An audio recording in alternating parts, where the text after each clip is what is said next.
Corona काळात औषधांच्या home डिलिव्हरीसाठी जारी करण्यात आलेल्या GSR 220 अध्यादेशाचा ऑनलाईन कंपन्यांकडून गैरवापर होत असल्याचा आरोप करत या विरोधात all India chemist and druggist असोसिएशननं देशव्यापी केमिस्टचा आज बंद पुकारला असताना ठाण्यात देखील सर्व औषध दुकानांनी बंद पुकारत ठाण्यातील जिल्हाधिकारी कार्यालयासमोर आंदोलन केलं। देशभरातील सुमारे 15 लाख मेडिकल दुकानं या बंदमध्ये सहभागी झाली असून राज्यातील 1,35,000 केमिस्टनं बंद पाळला असल्याची माहिती ऑल इंडिया केमिस्ट संघटनेचे अध्यक्ष जगन्नाथ शिंदे यांनी दिली आहे। 2020 साली कोरोना आल्यानं औषधाविना रुग्णांची अबाळ होऊ नये यासाठी केंद्र सरकारनं औषधांची होम डिलिव्हरी देण्याबाबत विशेष सूट दिली होती। कोरोना संपवून 5 वर्ष उलटल्यानंतरही हा अध्यादेश रद्द करण्यात आला नाही। याचा आधार घेत ऑनलाईन कंपन्या भरमसाठ सवलती देत औषध विक्री करत असल्यामुळे छोट्या औषध विक्रेत्यांवर आर्थिक संकट ओढवले। ग्रामीण भागातील औषध वितरण व्यवस्थेलाही याचा फटका बसत असल्याची माहिती संघटनेनं दिली आहे। ऑनलाईन औषध विक्रीत बनावट औषधं, नशिले ड्रग्ज, डॉक्टरांच्या प्रिस्क्रिप्शन शिवाय अँटीबायोटिक्स आणि शेड्यूल्ड औषधांची विक्री होत असून 20 ते 50% डिस्काउंटमुळे अव्यावसायिक स्पर्धा निर्माण होत आहे।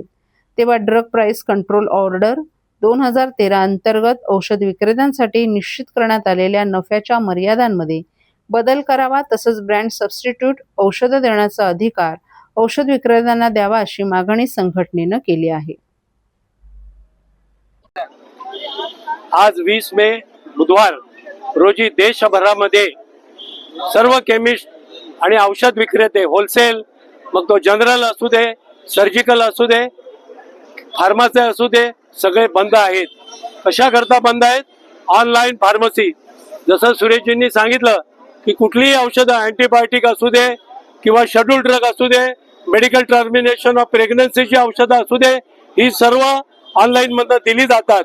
यामुळे तरुण वर्गाच्या मोठ्या प्रकारे हानी होते, आरोग्याची हानी होते। याच्याकरता आमचे राष्ट्रीय अध्यक्ष जगन्नाथजी शिंदे साहेब यांनी वारंवार केंद्र सरकारकडे पाठपुरावा केला, परंतु त्याला यश आलेलं नाही।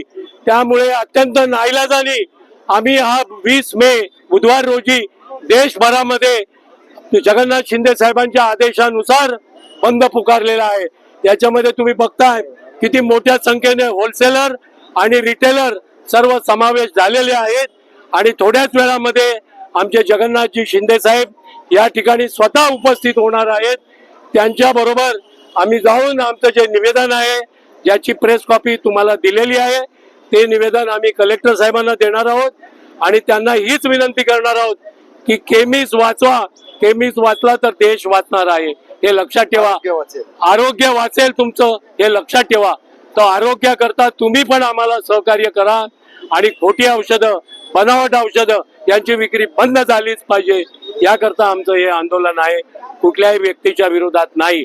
त्याचप्रमाणे रुग्णांची इमर्जन्सीमध्ये कुठलीही गैरसोय होऊ नये याच्याकरता आमच्या सर्व केमिस्ट बांधवांनी, महिलांनी काळजी घेतलेली आहे आणि मोठ्या हॉस्पिटलमधली सर्व जी केमिस्टची दुकानं आहेत ती आम्ही चालू ठेवण्यास परवानगी दिलेली आहे। त्यामुळे आमची विनंती आहे की सरकारने आमच्या आंदोलनाची दखल घ्यावी आणि आम्हाला सहकार्य करावं आणि ऑनलाईन विक्री ही बंद झालीच पाहिजे, ही आमची प्रमुख मागणी आहे। आणि सर्वात महत्त्वाचं म्हणजे आम्हाला प्रशासनाने पूर्णपणे सहकार्य केलंय। आपले ठाणे नगरचं पोलीस स्टेशन जे आहे, त्यांचे अधिकारी चौधरी साहेब, त्याचप्रमाणे त्यांचे सर्व कर्मचारी, पोलीस अधिकारी यांनी आम्हाला सहकार्य केलेलं आहे, कारण त्यांना आम्ही ॲश्युरन्स दिलेला आहे की कुठल्याही प्रकारचा गैरव्यवहार आम्ही करणार नाही, कुठल्याही प्रकारचा आंदोलनामध्ये बेशिस्त आमच्याकडे असणार नाही आणि त्या बेसिसवर त्यांनी परवानगी दिली आहे। त्याचप्रमाणे ट्रान्सपोर्ट डिपार्टमेंट जे आहे, आपलं वाहतूक शाखा, त्यांना सुद्धा आम्ही निवेदन दिलेले आहे, त्यांचे सुद्धा आम्ही खूप खूप आभार मानतो आणि आजचं जे आंदोलन आहे ते 100% यशस्वी आहे एवढंच सांगतो। पण आधी माझी विनंती आहे, आप्पासाहेब थोडक्यात